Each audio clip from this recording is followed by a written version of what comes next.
Hello, welcome to the Lopolight Control Hub run-through.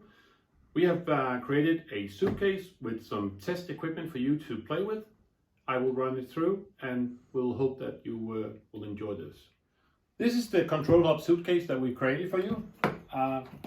We open it and within you will find a system you can take out. You can see the wiring on the back side, and then you can actually work with it. So I'll just explain a little about it in details. Next step is connecting the Ethernet. We have an Ethernet port here, and it's a standard RJ45 connector that goes in, so should be no problem for you. We have pre-fitted some of the lights that you see here into the control hub.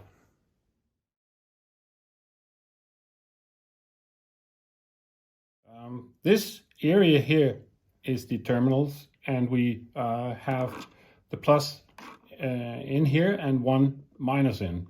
So we apply power on this, and we fitted a box for you to insert things that you want to try out. So you got the black is the minus and red is the plus, either 12 or 24 volt as we talked about before.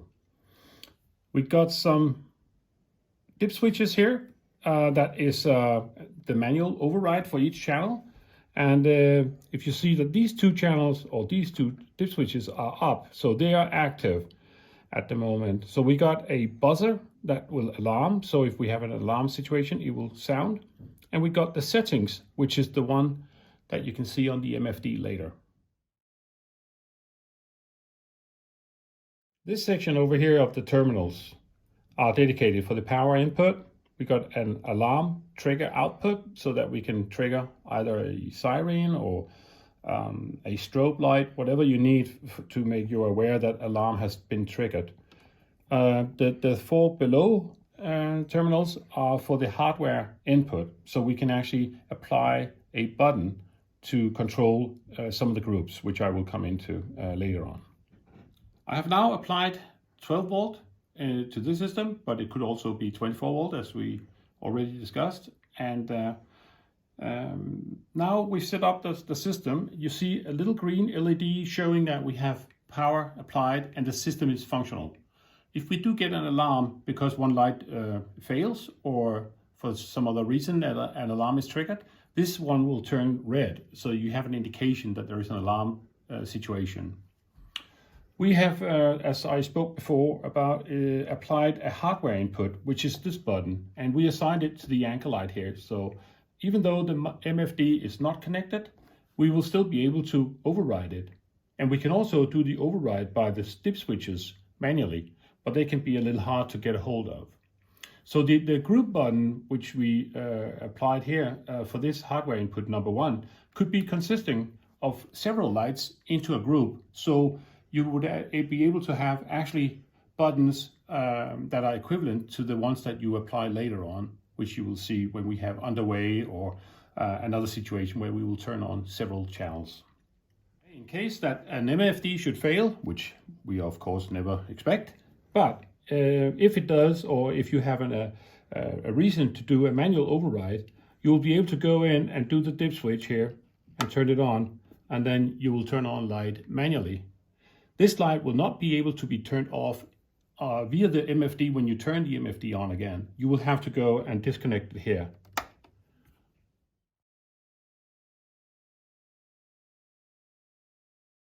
This section I will show you how to connect the MFD to the control hub.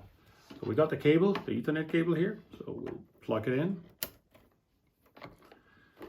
The MFD needs to be activated with an app. So we'll go into a space where we can do it, and we'll go in the below item and choose the Lopolight icon and go next.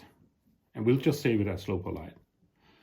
Now the application is applied and you can use it.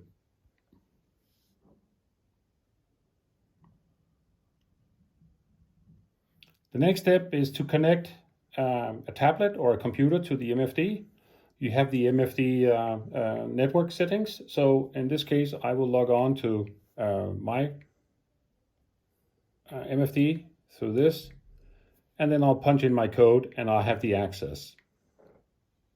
After the connection to the MFD, so either the computer or the tablet, you will go into the header line to punch in an IP address, but you have to find the IP address first.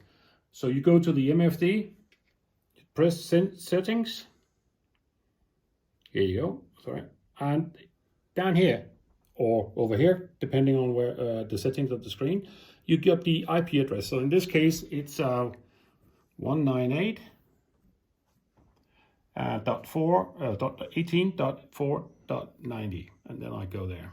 So now you are connected to the screen of the MFD, and we will then be able to press a button and it will be showing on both items. This is needed for you to do the programming, which I will come into.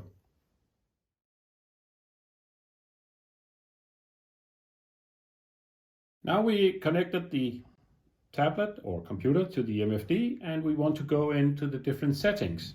So now press the setting button, and we have now a page here where we can go start working on things.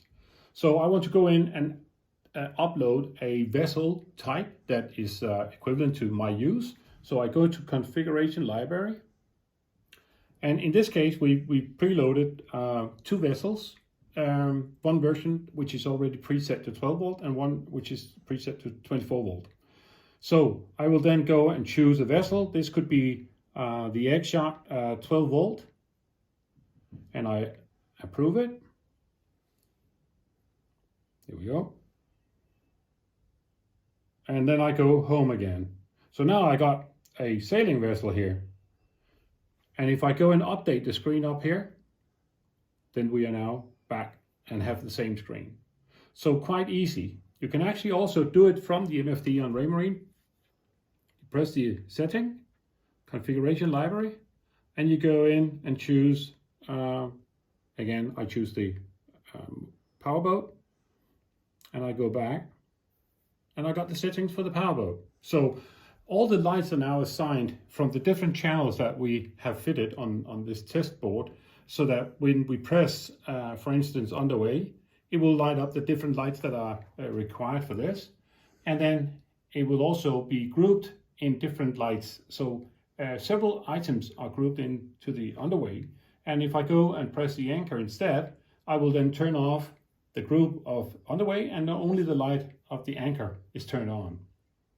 This is quite neat when you want to have the hardware input, the small buttons here, that you can actually control it. So as you see now, I press the button and it controls the anchor.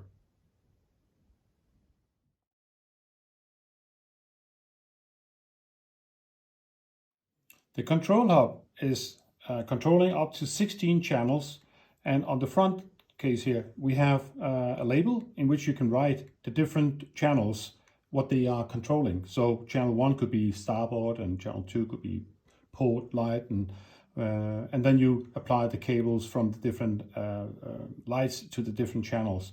So you have an overview of which channel is controlling which light. The control hub is quite versatile in what we can do with it. We've got 16 channels that we can actually control lights or other items that we want to turn on, off. And then we also can use the same channels for an input. So if you want to, for instance, have a hatch control, whether the hatches are closed, you could put a monitor on a sensor chain telling you whether the hatches are closed or not. Or you could actually put in a water bilge alarm sensor that will send out a signal saying we've got water ingress and we have to do something about it. And the alarm will sound with the noise inside the box, or the auxiliary alarm, and it will also indicate on the screen that you have an alarm and what it is by how you designed the text coming up with the alarm.